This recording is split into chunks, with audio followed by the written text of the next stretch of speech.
I've been using the iPhone XR for about 72 hours now, and there's a few things I like and I don't like about it. Hey guys, welcome to BenderTube, bite-sized tutorials and tech reviews that let you know you should get it or forget it. If you're new here, hit the subscribe button and click for notifications so you don't miss out on anything. I've been using the iPhone XR for about 3 days right now. I got the 64 gig version in Coral, and there's some things that stand out to me. Most notably is the display. Now, before this even came out, people were giving a lot of flack saying it's not 1080. It's got the same pixel density as the iPhone 4. I'm here to tell you, none of that matters. Fun fact for you, every baseline iPhone since the iPhone 4 has been 326 pixels per inch. That doesn't mean it's got the same screen resolution. Doesn't mean it looks the same. This display is brighter, sharper, and has richer color than the iPhone 4. It has better color than the iPhone 6. Now, is it as good as the 10 and 10s models? No, those have the OLED display and HDR, so you're gonna get even richer colors and deeper contrast.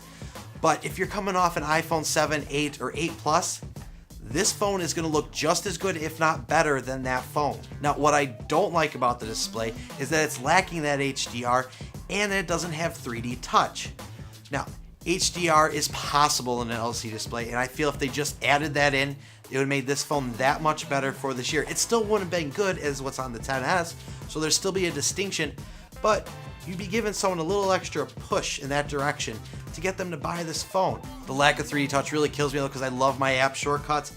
And now I only used it for 2 apps. I used it for Twitter to compose new tweets and for Safari to open up a new private tab. Don't worry why I did that, but just other than that, like the long press on the flashlight or the camera, that doesn't matter to me. It's not a big deal. I really just miss those home screen shortcuts. I wish they found some way to bring that back. Now, I'm not the only one who has some thoughts on this. My friend Zach from ZakTalksTech picked up an iPhone XR a few days ago as well, and he has some things that he has to say about it.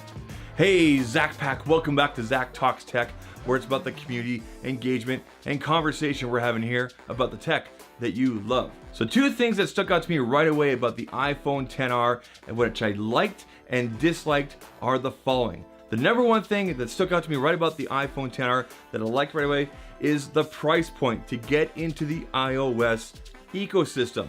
We always keep on hearing about this ecosystem, how everything all works together. For myself as a hardcore Android user, it was kind of foreign to myself. I didn't really kind of believe in it.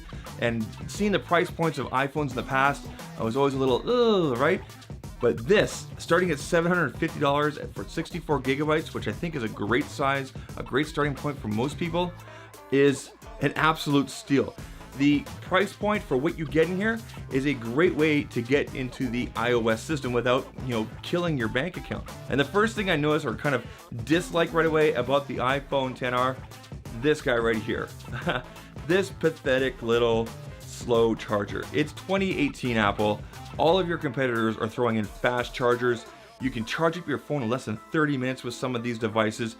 Get on the train. I realize that the way that you guys like to create a market is by creating a problem and by telling your customers, hey, you need to go out and buy a better cable, a better block. You know what? Nobody else is doing that. It's time to hop on the train with everybody else and give them the value, especially when they're dropping the kind of money that they are for this and even the 10S models or the models up from there. Start throwing in a fast charger and do something right for your customers. It's kind of a slap in the face. Anyway, guys, that'll do it here for me. My name is Zach, Zach Talks Tech. I'm here doing this thing about 3 or 4 times a week where again, we talk about the community, engagement, and conversation. Thanks to Mike at BenderTube for having me on. Take care, guys. Cheers. Thanks, Zach. Now, guys, if you want to subscribe to Zach Talks Tech, I got links down below for you. And that's not it for us today. We actually have more likes and dislikes over on Zach's channel, so go check those out.